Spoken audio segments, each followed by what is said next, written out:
Hi అండి. తెలుగు కథల ప్రపంచంకు స్వాగతం. ఇవాళ టీవీఎల్ గాయత్రి గారు రచించిన ఇంటికి దీపం అనే కథను వినేద్దామండి. పూర్ణ కొడుకు సుశాంత్ పెళ్ళయి వారం రోజులైంది. ఇక్కడ 3 నిద్రలు అయ్యాక అత్తగారింటికి వెళ్లారు నూతన వధూవరులు. అక్కడి నుండి వాళ్ళు హనీమూన్ కు వెళ్లి వద్దామనుకున్నారు. ఇంకా పెళ్లి చేసిన అలసట తీరలేదు పూర్ణకు. ఆడపిల్ల పెళ్లి కంటే మగపిల్లవాడి పెళ్లి చేయటం చాలా కష్టం అనిపించింది. వెళ్లేదాకా సర్దుకోవటం, వచ్చిన బంధువులను చూసుకోవటం, అక్కడ పెళ్లి, ఆ తర్వాత వచ్చి సత్యనారాయణ స్వామి వ్రతం చేసుకోవడం, రిసెప్షన్, ఇంతా చేసేసరికి బాగా అలసిపోయింది పూర్ణ. దీనికంటే 2 ఆడపిల్లల పెళ్లిళ్లు చేయటం సులభం అనుకుంటూ పక్క మీద నుండి లేచింది. రాఘవ ఇంకా లేవలేదు. ఇంకో 2 రోజులు ఇంట్లోనే ఉంటాడు. ఆ తరువాత అతడికి ఆఫీసు మొదలవుతుంది. పనేమీ చేయాలి అనిపించటం లేదు. బద్ధకంగా పడుకోవాలి అనిపిస్తోంది. అదృష్టం, పని మనిషి వస్తోంది. ఇప్పుడు అది గాని డుమ్మా కొడితే ఇంకేమన్నా ఉందా? ఎవరన్నా కాఫీ పెట్టిస్తే బాగుండు అనుకుంటూ వచ్చి డికాషన్ వేసి స్నానానికి వెళ్ళింది పూర్ణ. స్నానం చేసి వచ్చేసరికి పాలు కాస్తున్నాడు రాఘవ. సంతోషం వేసింది పూర్ణకి. తాను మనసులో అనుకున్నవి రాఘవకు ఎలా తెలుస్తాయో ఏమో. జడవేసుకొనిరా, కాఫీ కలుపుతాను అన్నాడు రాఘవ. ఏమిటో ఇంకా అలసటగానే ఉంది. ఏ పని చేయబుద్ధి కావటం లేదు అంది పూర్ణ నవ్వుతూ. ఊ నాకు అర్థమైంది. అందుకే ఝాన్సీకి ఫోన్ చేసి కూర సాంబారు పంపించమన్నాను. అన్నం ఒక్కటి తర్వాత వండేద్దు గాని. ఒక 4 రోజులు ఝాన్సీని కూరలు పంపించమన్నాను. భర్త వైపు కృతజ్ఞతగా చూసింది పూర్ణ. కాఫీ కప్పులు పట్టుకొని బాల్కనీలోకి వెళ్లారు రాఘవ. జడ వేసుకుని బాల్కనీలోకి వచ్చింది పూర్ణ. ఉదయం ఎంతో బాగుంది. నీరెండ బాల్కనీలోని మొక్కల మీద పడుతోంది. ఆకులు మెరుస్తూ ఉన్నాయి. ఉదయాన్నే ఫ్రెష్ గా కాఫీ తాగుతూ రాఘవ పక్కన కూర్చుంటే ఎంతో హాయిగా ఉంటుంది. ప్రతిరోజు రాఘవకు ఆఫీస్కు వెళ్లే హడావిడి, తనకు టిఫిను వంట చేసే హడావిడి. ఎప్పుడో తప్ప ఇలా కూర్చోవడం కుదరదు. అందుకే సంవత్సరానికి 2 సార్లు ఎక్కడికో అక్కడికి తీర్థయాత్రలంటూ ప్లాన్ చేస్తాడు రాఘవ.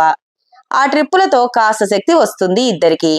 ప్రశాంతమైన వాతావరణంలో అతడి చేయి పట్టుకొని నడుస్తూ, ప్రకృతిని చూస్తూ, పక్షుల కూతలు వింటూ ఏమాలోచిస్తున్నావు? రాఘవ ప్రశ్న విని అతడి వైపు చూసింది పూర్ణ. కొడుకు పెళ్ళయింది. అంతకు ముందు లేని పెద్దరికం కనిపిస్తోంది రాఘవలో. తల మీద తెల్ల వెంట్రుకలు కాసిని ఎక్కువయ్యాయి. చెంపల దగ్గర తెల్లగా. నవ్వింది పూర్ణ. మనం పెద్దవాళ్ళం అయ్యాం కదా. రాఘవ కూడా నవ్వాడు. ఈ రోజు నుండి మనకు కొత్త జీవితం. సుశాంత్ పెళ్ళయింది. ఇప్పటిదాకా మనం మన జీవితం అంటూ గడిపాం. ఇప్పుడు పిల్లలతో మన జీవితం అంటూ గడపాలి. మన పెళ్లి గుర్తుందా? అప్పుడు కూడా ఇలాగే కూర్చున్నాం. నాకెంత జీతం వస్తుంది, ఎంత ఖర్చు పెట్టుకోవాలి, అమ్మా నాన్నను ఎలా చూసుకోవాలి, బాధ్యతలు, వచ్చిపోయే బంధువులు, సూటిపోటి మాటలు, అన్నదమ్ముల అలకలు, అక్క చెల్లెల సాధింపులు, ఇలా మనం ప్రయాణించి పిల్లలను చదివించుకొని ఒకరికొకరం తోడుగా ఇక్కడి దాకా వచ్చాం. ఆగాడు రాఘవ. దేనికి ఈ ఉపోద్ఘాతం అనుకుంది పూర్ణ. కొనసాగించాడు రాఘవ. అప్పుడు నువ్వు కొత్త కోడలివి. మా అమ్మతో ఎలా సర్దుకుపోయేదానివో నాకు తెలుసు. ఇప్పుడు మనకు రెండో ప్రయాణం. పిల్లల్ని నొప్పించకుండా బాధ్యతగా ప్రవర్తించాల్సిన సమయం. నువ్వు ఆ రోజు కొత్త కోడలిగా వచ్చినట్లే ఈ రోజు కోడలు ప్రియ మన ఇంటికి వచ్చింది. ఆ చిన్నపిల్లను జాగ్రత్తగా చూసుకుందాం. రాఘవ తనని తక్కువ చేస్తున్నాడనిపించింది పూర్ణకు. నా మీద నమ్మకం లేదా అన్నది. చచా, అదేమీ లేదు. నువ్వెప్పుడూ హుందాగా ప్రవర్తిస్తావు. అయినా కూడా మనం కాస్త ప్రిపేర్ అయితే బావుంటుంది కదా అన్నాడు. మౌనంగా ఉంది పూర్ణ. ఆమెకు రాఘవతో పెళ్ళైన కొత్తల్లో రోజులు గుర్తుకొస్తున్నాయి. తనకు అప్పట్లో వంట చేయటం అస్సలు వచ్చేది కాదు. అత్తగారు రుసరుసలాడేది. కొంత సాధింపు తత్వం ఉన్న మనిషి ఆవిడ. ఆవిడను ఏమీ అనలేక భయం భయంగా చూస్తూ ఉండేది. అయినా అత్తగారు ఏదో ఒక వంక పెడుతూనే ఉండేది. డబ్బులకు కొంచెం కటకడగానే ఉండేది. 2 చంటి పిల్లల్ని స్కూలుకు పంపి సెల్ఫ్ ఎంప్లాయ్మెంట్ లాగా చిన్నపిల్లల డ్రెస్సులు కుట్టి బట్టల షాపులకు అమ్మేది. ఏదో వేర్నీళ్లకు చన్నీళ్లలాగా సంపాదించేది. ఆ తరువాత మెల్లగా 2 అమ్మాయిలను పెట్టుకొని పని చేయించుకునే స్థితికి వచ్చింది. పిల్లలు కాలేజీకి వచ్చేసరికి కాస్త పెద్దది ఇండిపెండెంట్ హౌస్ కట్టుకున్నారు. ఇంట్లోనే ముందు వైపు ఒక పోర్షన్లో వర్క్షాప్ లాగా వేశాడు రాఘవ. ఇప్పుడు 6 అమ్మాయిలతో వర్క్ చేయిస్తోంది తను. అత్తగారి సపోర్ట్ లేకపోయినా ఎప్పుడూ పెదవి విప్పి మాట్లాడింది లేదు. అలా అని రాఘవతో చెప్పుకున్నది లేదు. అలా ఏళ్లు గడిచిపోయాయి. 2 ఏళ్ల క్రితం కూతురు నీలిమ పెళ్ళయి లండన్ వెళ్ళింది. ఇప్పుడు కూడా సెలవు లేదంటూ సత్యనారాయణ వ్రతం అవగానే వెళ్లిపోయారు కూతురు అల్లుడు. పూర్ణ ఆలోచనలను భగ్నం చేస్తూ, కోపం వచ్చిందా నా మీద? పొద్దున్నే ఏదో బోధ చేస్తున్నాను అని అంటూ కుర్చీని పూర్ణకు దగ్గరగా జరిపి కూర్చున్నాడు. ఆమె మనసులో అసంతృప్తిగా ఉంది. రాఘవ తనకు ఇలా చెప్పకుండా ఉంటే బావుండేది. రాత్రి నీలిమ ఫోన్ చేసింది. అమ్మా, నువ్వు వదిన విషయంలో ఎక్కువ పట్టించుకోకు. తను ఎలా ఉంటే అలా ఉంటుంది. నాకు చెప్పినట్లు పొద్దున్నే తయారవ్వు, జడ్డిదానిలాగా ఉండకు. ఆ నైటీ ఏమిటి, మంచి డ్రెస్ వేసుకో, త్వరగా స్నానం చేసిరా అంటూ సాధించకు. నేనంటే కూతుర్ని, మనం తగవులాడుకున్నా బావుంటుంది. వచ్చేది కోడలు, కాస్త జాగ్రత్తగా ఉండు ప్లీజ్ అన్నది. మండిపోయింది పూర్ణకు. ఏడుపు కూడా వచ్చింది. పొద్దున్నే మీ నాన్న లెక్చర్ అయింది, ఇప్పుడు నువ్వు మొదలు పెట్టావు. అవును, నేను గయ్యాలిని, అందర్నీ సాధించుకు తింటాను. పెట్టేయవే ఫోను, ఇంకొక మాట మాట్లాడితే ఊరుకోను అంటూ ఎగిరింది. ఒక్కసారిగా దుఃఖం పొంగుకు వచ్చింది పూర్ణకు. వెక్కి వెక్కి ఏడవటం మొదలుపెట్టింది. నిస్సహాయంగా చూస్తున్నాడు రాఘవ. పూర్ణ ఎందుకు అర్థం చేసుకోవటం లేదు? ఈ కాలంలో పిల్లలకు ఓర్పు సహనం తక్కువ. ఏదన్నా తేడా వస్తే విడాకులు అంటారు. వాళ్ళిద్దరూ అడ్జస్ట్ అవ్వడమే గొప్ప విషయం. పెద్దవాళ్ళం కొంచెం అర్థం చేసుకుని పిల్లలకు సపోర్ట్గా ఉండాలి.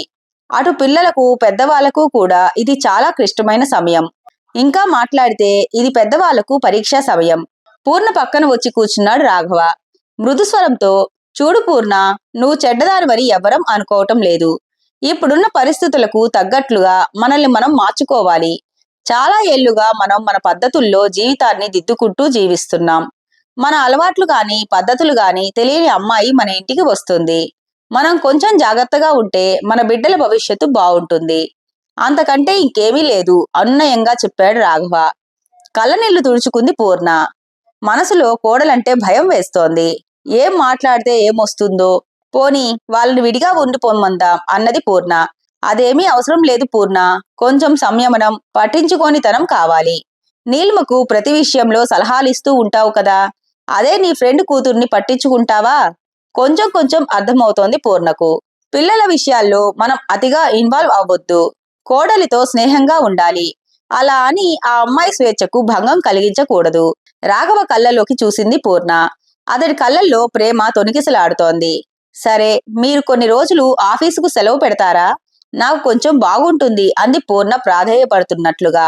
చూస్తాను, కానీ నువ్వే మేనేజ్ చేసుకోగలవు. నువ్వు సమర్థంగా ఎన్ని పనులు చెయ్యలేదు. ఇది నీకు చాలా సులభం. జస్ట్ నీలిమ నేను నీకు గుర్తు చేస్తున్నామంతే. రాఘవ అలా చెబుతూ ఉంటే కాస్త ధైర్యం వస్తోంది పూర్ణకు. ఆ రోజు రాత్రి నిద్ర పట్టలేదు ఆమెకు. 4 రోజులకు ప్రియా సుశాంతులు వచ్చారు. పిల్లలతో సరదాగా గడుపుతున్న పూర్ణ మనసులో కొంత అలజడిగానే ఉంది. ఆ మర్నాడు పొద్దున్నే 5ంటికే లేచింది పూర్ణ. వంట టిఫిను చేసి హాట్ బాక్సుల్లో పెట్టి తన వర్క్షాప్ కు వచ్చింది. 10ంటికి ప్రియ వచ్చింది. ఆమె ఉద్యోగ ప్రయత్నాలు చేస్తూ సర్టిఫికేట్ కోర్స్ చేస్తోంది. కోడలను చూసి స్నేహంగా నవ్వింది పూర్ణ. ఇక్కడ నేనేమైనా చెయ్యనా అని అడిగింది ప్రియ. నీకు టైం ఉంటే చేద్దువు గాని అంటూ తను తయారు చేసే డ్రెస్సుల డిజైన్స్ కోడలికి చూపించింది పూర్ణ. మీరు మంచి బిజినెస్ ఉమెన్ అంటూ మెచ్చుకుంది ప్రియ. కాసేపటికి సుశాంత్ కూడా వచ్చి తల్లితో కాసేపు కబుర్లు చెప్పాడు. పిల్లలిద్దరూ ఇంట్లోకి వెళ్లారు. వారం రోజులు గడిచాయి. పూర్ణకు రోజు అదే దినచర్య. వంట చేసి పెట్టడం, కొడుకు కోడలు నిద్రలేచేసరికి వర్క్షాప్ కు రావటం. ఎప్పటికంటే ఎక్కువగా బిజినెస్ మీద దృష్టి పెట్టింది. తన స్నేహితురాలు సరళతో కలిసి పేద పిల్లలకు బట్టలు కుట్టి సప్లై చేయటం మొదలుపెట్టింది. సరళ 2 ఏళ్లుగా దీపగృహ అనే స్వచ్ఛంద సంస్థను నడుపుతోంది. కూలీ నాలీ చేసుకునే మహిళలు వాళ్ళ పిల్లల్ని దీపగృహలో వదిలి పనికి వెళ్తూ ఉంటారు.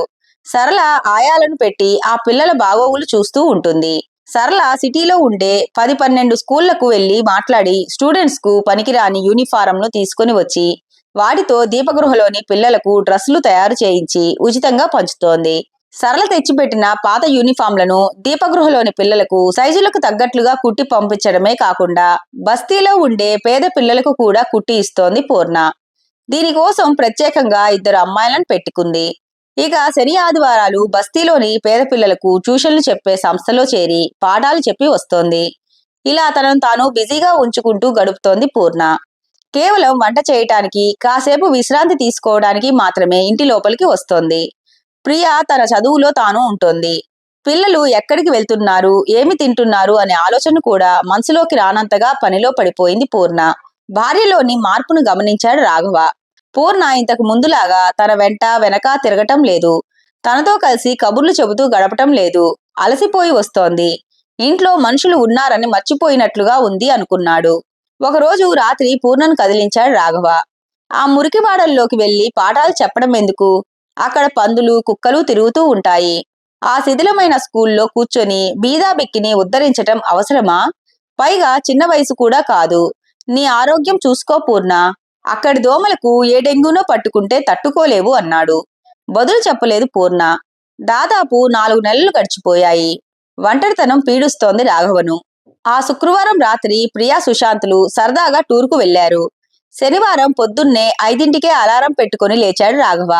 పాలు కాచి డికాషన్ వేసి స్నానం చేసి వచ్చి దీపారాధన చేసి పూజ చేసుకుంటున్నాడు. గంట మోగుతూ ఉంటే కళ్ళు విప్పింది పూర్ణ. రాఘవకు ఎటైనా వెళ్లే పని ఉందా? ఇంత త్వరగా లేచి పూజ చేసుకుంటున్నాడు అనుకుంటూ వచ్చింది. కాసేపు పడుకోలేకపోయావా? ఇంకా తెల్లవారలేదు నవ్వుతూ పలకరించాడు రాఘవ. ఎక్కడికైనా వెళ్ళాలా అని అడిగింది. లేదు పూర్ణ, మెలకువ వచ్చింది. ఎలాగూ నిద్రలేచాను కదా అని పూజ చేస్తున్నాను. నువ్వు కూడా వస్తావా? కాసేపు కింద గార్డెన్లో తిరిగొద్దాం, కాస్త ఫ్రెష్ గా ఉంటుంది అన్నాడు. కాసేపటికి తయారై వచ్చింది పూర్ణ. గార్డెన్లో చెట్ల కింద నడుస్తున్నారిద్దరు. రాఘవ పూర్ణ చేయి పట్టుకున్నాడు. ఈ మధ్య నాతో అస్సలు మాట్లాడినంత బిజీ అయ్యావు పూర్ణ. ఎప్పుడు నేను ఆఫీస్ నుండి వచ్చేసరికి నీ వర్క్ కట్టేసి నా కోసం చూస్తూ ఉండేదానివి. ఈ 4 నెలల నుండి నన్ను పట్టించుకోవటం మానేశావు. నా మీద కోపం వచ్చింది కదా? పిల్లలిద్దరూ బాగానే ఉంటున్నారు. ఈ వయసులో మనం విడివిడిగా ఉంటున్నాము అనిపిస్తోంది. మొదట్లో నేను వాళ్ళ గురించి భయపడి నిన్ను హెచ్చరించాను. నువ్వు ఇంతగా హర్ట్ అవుతావని అనుకోలేదు అన్నాడు. పూర్ణ అతడి వైపు చూసింది. రాఘవ కళ్ళల్లో దిగులు కనిపిస్తోంది. మెల్లగా అతడి చేయి విడిపించుకొని అక్కడ ఉన్న బెంచి మీద కూర్చుంది. పక్కనే కూర్చున్నాడు రాఘవ. నేను మీకు భార్యగా వచ్చాను. కోడలిగా, పిల్లలకు తల్లిగా నా బాధ్యతలు బాగానే నెరవేర్చాను అనుకుంటున్నాను. అత్తగారికి భయపడుతూ డబ్బులు సరిపోతాయో లేదోనని దిగులు పడుతూ పిల్లల పెంపకం, వాళ్ళు ఏ దురలవాట్లు చేసుకోకుండా చదువుల్లో బాగా రాణించడానికి శ్రమపడటం, పిల్లలకు మంచి సంబంధాలు చూసి చేయటం, ఇలా ప్రతి స్టేజీలోనూ నాకు టెన్షన్. మీరు సపోర్టుగా ఉన్నారు, కాదనటం లేదు. కానీ చివరకు కోడలు ఇంటికి వస్తే కూడా నాకే ఎందుకు టెన్షన్? నా అస్తిత్వం ఏమిటో తెలియటం లేదు. నేను మాత్రమే సర్దుకుపోవాలి. నేను మాత్రమే అడ్జస్ట్ అవ్వాలి. ఇంత చేసినా నాకున్న గుర్తింపు ఏమిటి? ఒకవేళ కొడుకు కోడలు విడాకుల దాకా వస్తే దానికి కారణం నేనే అవుతాను. ఎందుకో నాకు మీ అందరికీ దూరంగా వెళ్ళిపోవాలి అనిపిస్తుంది. ఆడపిల్లగా పుట్టినప్పటి నుండి ఇలా ఉండు అలా ఉండు అనే బోధనలు వింటూనే ఉన్నాను. ఈ తరంలో అమ్మాయిలకు ఆ బాధ లేదు. ఎవ్వరూ వాళ్లకు బాధ్యతల గురించి చెప్పరు. హక్కులు మాత్రమే నేర్పించి పెడుతున్నారు. ఇప్పటికీ మా తరానికే బాధ్యతలు, భయాలు, బెంగలు. వీటి నుండి తప్పించుకోవడానికే నేను నా పనిలో మునిగిపోయాను. నా దారి నేను వెతుక్కుంటున్నాను. నాకు వచ్చిన మార్గంలో ప్రయాణిస్తున్నాను. అది కూడా తప్పేనా? పూర్ణకంఠంలో దృఢత్వం. ఆకులు కదలటం లేదు. అంతటా నిశ్శబ్దం. ఏమీ మాట్లాడలేదు రాఘవ. ఆ నీరెండలో పూర్ణ వేసిన ప్రశ్న రాఘవకు ఒక్కడికే వినిపించిందా?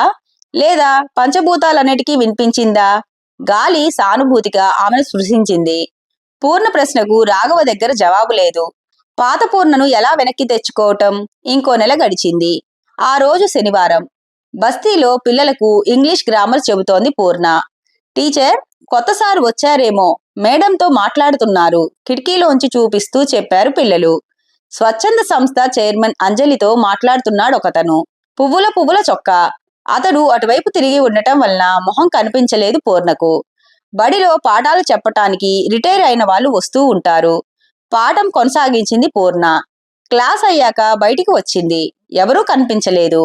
మధ్యాహ్నం అయిందని చెట్టు కింద కూర్చుని బ్యాగ్లోంచి లంచ్ బాక్స్ తీసింది. ఇంకో 2 క్లాసులు తీసుకుని ఇంటికి వెళ్ళాలి. ఇల్లు గుర్తుకు వస్తే ఎందుకో బెంగ కలుగుతోంది పూర్ణకు. అందరూ ఉన్నా ఏదో తెలియని ఒంటరితనం. రాఘవ ప్రేమగానే ఉన్నాడు. ఎందుకో తనకే పరాయితనంగా ఉంటోంది. హలో టీచర్, రాఘవ గొంతు. చటుక్కున తల తిప్పి చూసింది. పువ్వుల చొక్కా వేసుకుని నిజంగానే రాఘవా? సంభ్రమంగా లేచింది పూర్ణ. నేను లేకుండా నువ్వు ఒక్కదానివే తినేయగలవు. నేను అలా ఉండలేనబ్బా. పక్కన కూర్చున్నాడు రాఘవ. నోట మాట రాలేదు పూర్ణకు. మీ అంజలితో మాట్లాడాను. పాఠాలు చెప్పటానికి కాదు, స్కూలు బాగు చేయటానికి. మన ఊరి మేయర్ తమ్ముడు నా కొలీగ్. అతడితో వెళ్లి మేయర్తో మాట్లాడాను. డబ్బులు శాంక్షన్ చేశాడు. ఆ పని మీద వచ్చాను. నువ్వుండే పరిసరాలు శుభ్రంగా ఉంచాలి కదా. ఈ మురికివాడను బాగు చేయటానికి ప్రభుత్వం వైపు నుండి కృషి చేస్తున్నాం. స్వచ్ఛ భారత్ ప్రోగ్రాం అన్నమాట. రాఘవ నవ్వుతూ చెప్తుంటే కళ్ళనీళ్లు వచ్చాయి పూర్ణకు. భర్త చేయి పట్టుకుంది. దూరంగా సుశాంత్ వస్తూ కనిపించాడు. అతడి వెనకాల ప్రియతో మాట్లాడుతూ అంజలి. ఆ వెనుక ఎవరెవరో గవర్నమెంట్ ఆఫీసర్లు. అలాగే చూస్తోంది పూర్ణ. దగ్గరగా వచ్చారు అందరూ. ప్రియా, సుశాంత్, రాఘవులు ఆఫీసర్లతో మాట్లాడుతూ ఏమేమి చెయ్యాలో చెబుతున్నారు. ఆఫీసర్లు వచ్చారు కాబట్టి పిల్లలకు క్లాసు లేదు. పిల్లలు కేరింతలు కొడుతూ వెళ్లిపోయారు. 2 గంటల తర్వాత అంజలి దగ్గర సెలవు తీసుకున్నారు రాఘవ వాళ్ళు. కారెక్కుతూ ఉంటే ఈ పువ్వుల షర్ట్ ఏమిటి? బయటికి వచ్చేటప్పుడు కొంచెం డీసెంట్ డ్రెస్ వేసుకోవాలి కదా, కోపంగా అంది పూర్ణ. నవ్వాడు రాఘవ. ఎప్పుడు ఏ చొక్కా వేసుకోవాలో నువ్వు చెప్పంది నాకెలా తెలుస్తోంది? రాఘవ నవ్వుతూ ఉంటే కోపం నశాలానికి అంటుతోంది పూర్ణకు. కొడుకు వైపు తిరిగింది పూర్ణ. నువ్వేమిట్రా చింపాంజీలాగా ఆ జుట్టు గడ్డము అలా షార్ట్స్ తోనే వచ్చేశావు? వాళ్ళందరూ ఏమనుకుంటారు అన్నది. ఈ మధ్య నువ్వు మమ్మల్ని పట్టించుకుంటున్నావా అమ్మా? అసలు నువ్వు మాతో మాట్లాడి ఎంతకాలమైందో తెలుసా అన్నాడు. నివ్వెరపోయింది పూర్ణ. తల్లి భుజం చుట్టూ చెయ్యి వేశాడు సుశాంత్. నువ్వు పరాయిదానిలాగా ఉంటే ఎంతో బాధగా ఉంటోందమ్మా. నువ్వు మమ్మల్ని దిద్దుతూ ఉండాలి, మా విషయాలు పట్టించుకోవాలి, మంచి చెడు చెబుతూ ఉండాలి. నువ్వు మమ్మల్ని వదిలేస్తావా చెప్పు? నువ్వే ఇంటికి కమాండర్వి, కెప్టెన్వి. నువ్వు వదిలేస్తే మాకు ఎలా ఉండాలో ఏమి చేయాలో ఎలా తెలుస్తుంది అన్నాడు. కళ్ళనీళ్లు ఉబికి వస్తున్నాయి పూర్ణకు.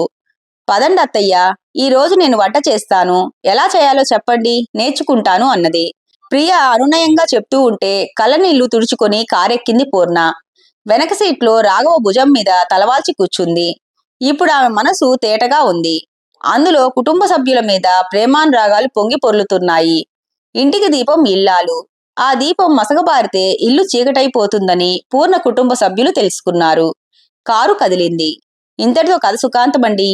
ఈ కథ కనుక నచ్చినట్లయితే లైక్ చేసి, షేర్ చేసి, కామెంట్ చేసి మన ఛానల్కి సపోర్ట్ చేసేయండి ఫ్రెండ్స్. ఇక ఉంటానండి. By by.